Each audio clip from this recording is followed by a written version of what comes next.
Hiya! So it's true. You are alive. Didn't sense me, huh? You must be getting slow. I'm more than capable of disposing of you, Bob. First off, that's our word. And secondly, I'm a lot stronger than I was before.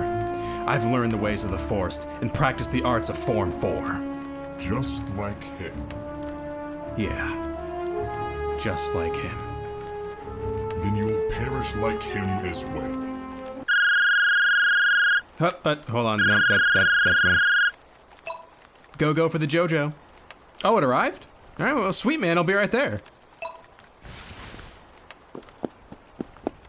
Wait, where are you going? Oh, to do my thing, you know? Review a game.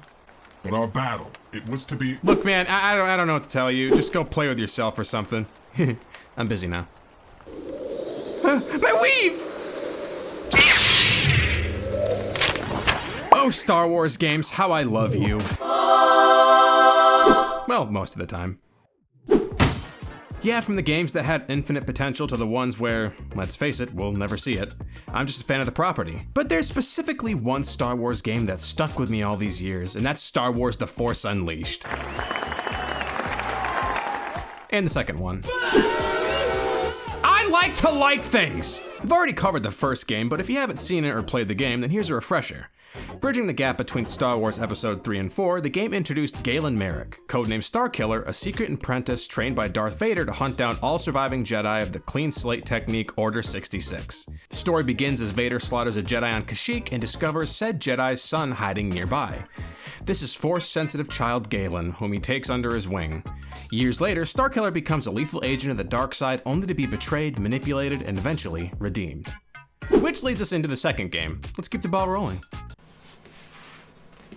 Originally released October 2010 on platforms PS3, Xbox 360, PC, Wii, DS, and iOS. Following the massive success of The Force Unleashed, LucasArts thought to deliver a sequel that pushed the action and emotion even further. But when Star Wars The Force Unleashed 2 hit in 2010, it found itself in a strange spot, aiming to be bigger and more intense, yet struggling under the weight of a rushed development cycle and sky-high fan expectations. And I mean, who could blame the fans for the expectations? Have you seen the trailers for this game?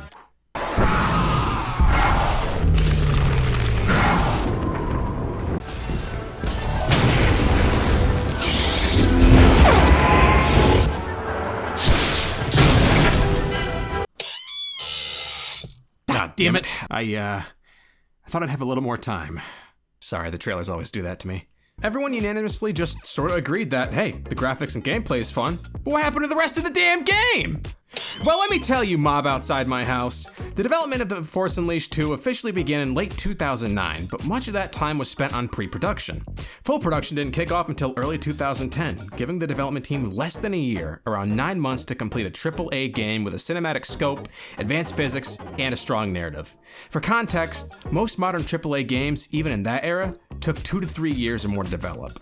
This condensed timeline put immense pressure on the team from the very beginning. At the same time, LucasArts was undergoing significant internal turmoil.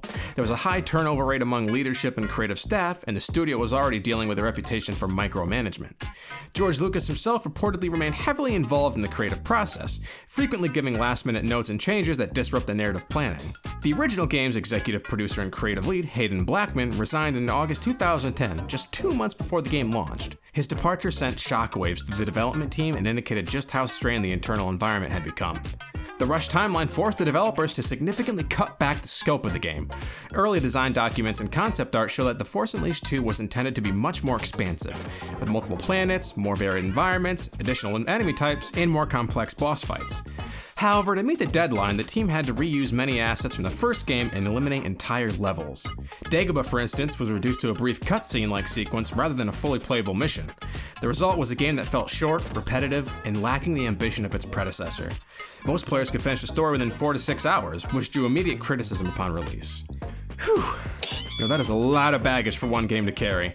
It's a shame because it feels like nowadays this type of crunch to get a game done happens way more often than not. Well anyways, with all that out of the way, let's get on with the review, eh? Begin the credits! Our game opens with a cinematic on the stormy ocean planet Camino, home of the Clone Army's origin. Darth Vader walks through the familiar halls of Tapoka City to a high-security cloning facility. Inside, we meet Starkiller, or at least what appears to be him, having just gone through 13 days of isolation. Vader tells him he's a clone of the original Starkiller and that his memories and visions he's been having are more echoes, programmed to help him become the perfect apprentice. But something's wrong. This clone is different. He shows emotions, independent thoughts, and above all, memories that shouldn't exist. These include intense flashbacks of Galen's former lover Juno Eclipse and past events like Rom Kota's capture and his own death. In a training session, Vader commands the clone to strike down a combat simulation droid disguised as Juno. The clone refuses, experiencing intense distress. Vader declares him a failure, like all the previous clones, and orders him to be destroyed. But this time, the clone fights back. Hitting Vader with lightning, this buys him enough time to blast through a nearby wall and begin his journey.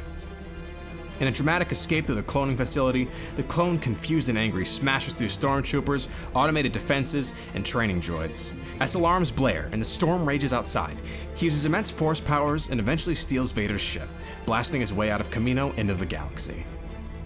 Hey Jody, you want to tell me why Darth Vader is at the door asking for you? Ah, shit. Okay, just keep him busy for a while I do this. Well, how am I supposed to keep him busy? I don't know, just, do that thing you usually do.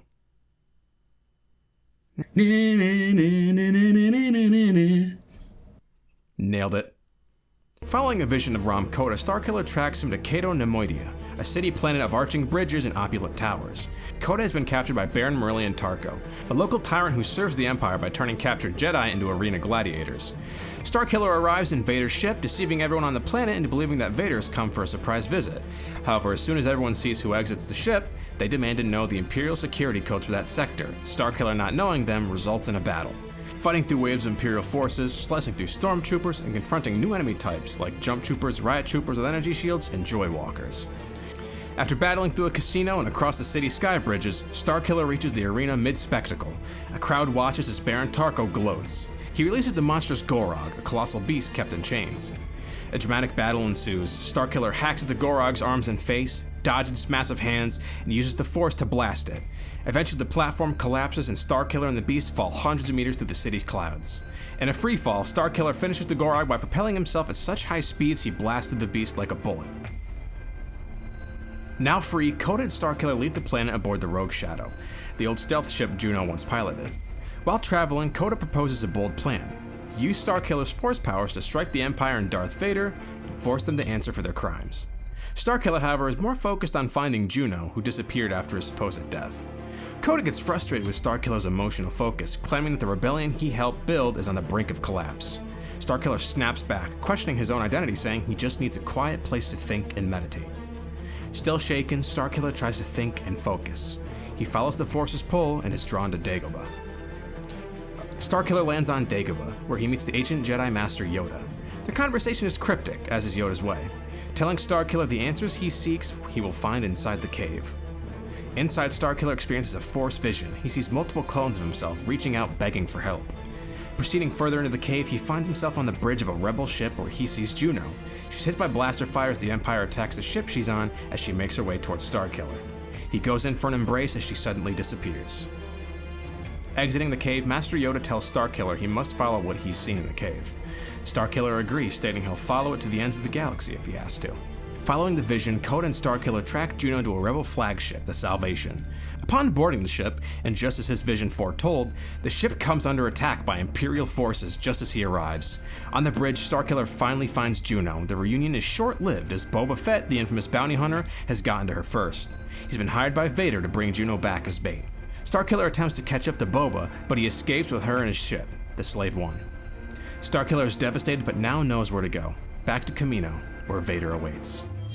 Starkiller and Kota lead a rebel assault on Kamino. Tapoka City is once again their battleground, but first, Starkiller needs to defend the Salvation.